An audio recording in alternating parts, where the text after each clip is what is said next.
Hey guys, I got a lot of feedback on my Jumpscare Precon upgrade video, and well, you're very interested in the Eudora combos, so let's take that deck again and turn it all the way up to 11. Let's do this. So just to remind you all what Zimone does, Zimone Mystery Unraveler is 2 and a Simic, so green and a blue, legendary creature, human wizard, and they are a 3/3. They have a Landfall ability. So whenever a land you control enters, manifest Dread if this is the first time this ability has resolved this turn.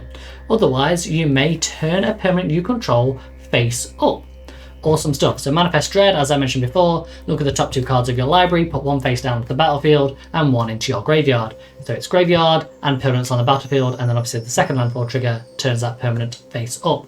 So the idea is get as many permanents face down on the table and then flip them all up for free. So we're going to cheat around mana costs and we're going to do some shenanigans going in and out of the graveyard. So let's see how we're going to make this deck really sing. So starting off with the lands, we are still running 42 lands. Yes, I know some of you will think this is high, but we need to consistently make our land drops on each of our turns all the way up to turn 5, turn 6, as well as use our fetch lands shenanigans to trigger Zimone multiple times. So yes, we are running 42 lands to make sure that this happens. This is the key part of our deck, landfall deck. So this is what I'm saying, 42 lands, it's important. Play less if you want, but if you find yourself struggling and not being able to trigger Zimone, maybe consider your mana base. Yeah, so we're running all the fetch lands, including the bad ones. We've got Evolving Wilds, Metamorphic Expanse, Myriad Landscapes, we've got your Escape Tunnels, all of those, as well as your actual dual lands. We've got Fabled Passage, we've got Prismatic Vista. You know, we're running every fetch land that can get a green or a blue, even if they're essentially off colour. Such as the Windswept Heath, Wooded Foothills, Verdant Catacombs. They can still fetch us a green or a blue, and they are all playable within this deck. Yeah, because of that, we are running plenty of dual land types that have Forest and Island.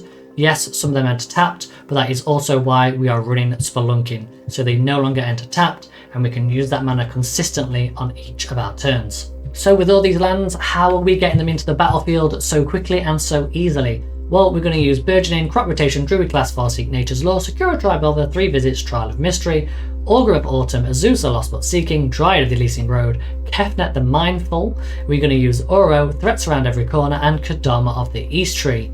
Yeah, all of these cards will allow us to get extra lands into the battlefield, either just for one turn or for multiple turns. We're also going to be using Den Protector, Crucible of the World, Runeup Excavator, Splendid Reclamation, Ancient Green Warden, and Lumra to get those cards out of our graveyard and back into play to repeat this process over and over again.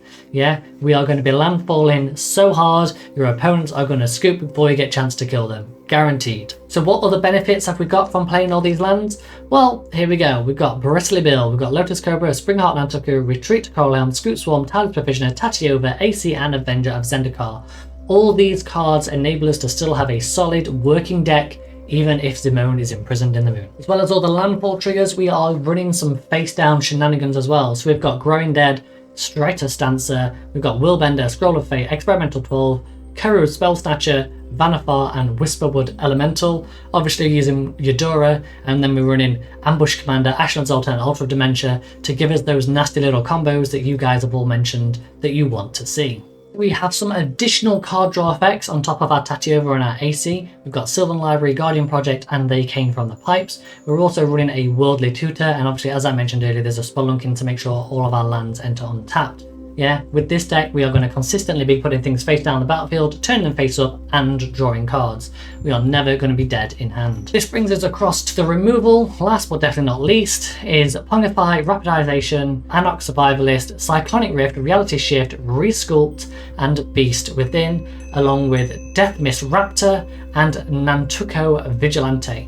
Yeah? This is going to create us loads of synergies where we can place things face down, turn them face up, destroy all artifacts and enchantments, because those are going to be the bane of our deck, because that's where mostly we see lots of stacks and graveyard hate pieces.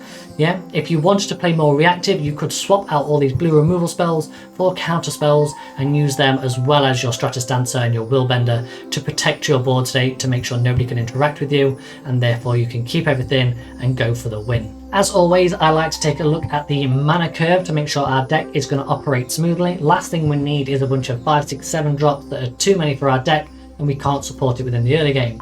So we've got a few 1 drops, lots of 2 drops, and after that point it's plain sailing all the way down to our 7 drops at the end. Yeah, We want to be making sure we can ramp out early, put everything onto the battlefield, and then flip it face up for free. Yeah, we don't need lots and lots of threats, we just need enough threats to win the game. In terms of colour balance, we've got 29% blue, 74% green, so this is a green heavy deck. If you look at the percentage that's included, it looks a bit skewed, but the amount of fetch lands that we are running, the amount of dual land colours that we are running, we are going to be able to fix our mana base, so don't need to worry about this whatsoever. So how do we play this deck? Well, our main priority is getting Zimone out as early as possible, yeah? So we want to make sure we cast Zimone and then have plenty of ways to fetch lands in and out of our graveyard and play multiple lands on each of our turn to enable that value engine. Remember, every time we manifest Dread with Zimone, we are essentially drawing 2 cards and putting one onto the battlefield for free, yeah? Also, remember with your fetch lands that you want to be fetching not just on your turn, but your opponent's turn. So yeah, you can sometimes get to a board state where you're like, I just need to get several things face down for now, and then I'll focus on flipping them face up later.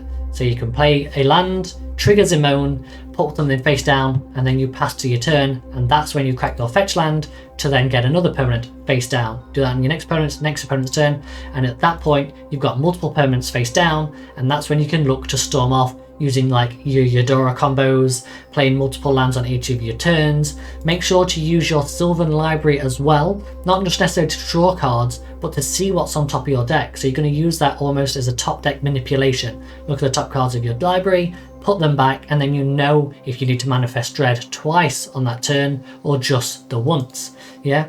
Remember, we're going to be using all of our removal to keep ourselves safe, using your counter spells of your morph creatures to protect yourself from board wipes or targeted removal. Yeah, and then use those pinpoint target removal spells I've put in there to clear the way of your opponent's threats so you can swing through with your creatures to make sure you win the game through combat damage.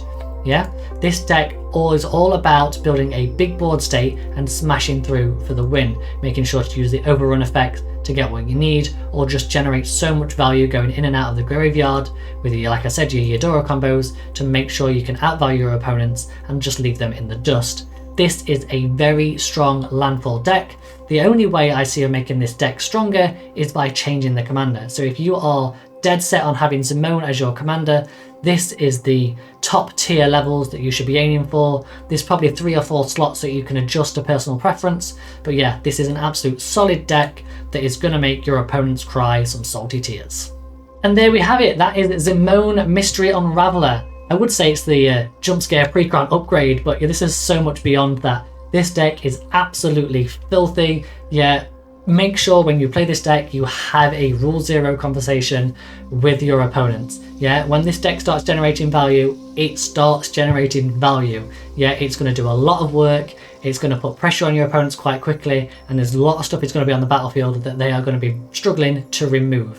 Yeah, especially when we start looking at the combos with Eudora, you know, putting things face down, stacking into Ashnod's Altar, it comes back, and then you can start doing it again, generating loads and loads of mana, using Altar of Dementia to mill people out.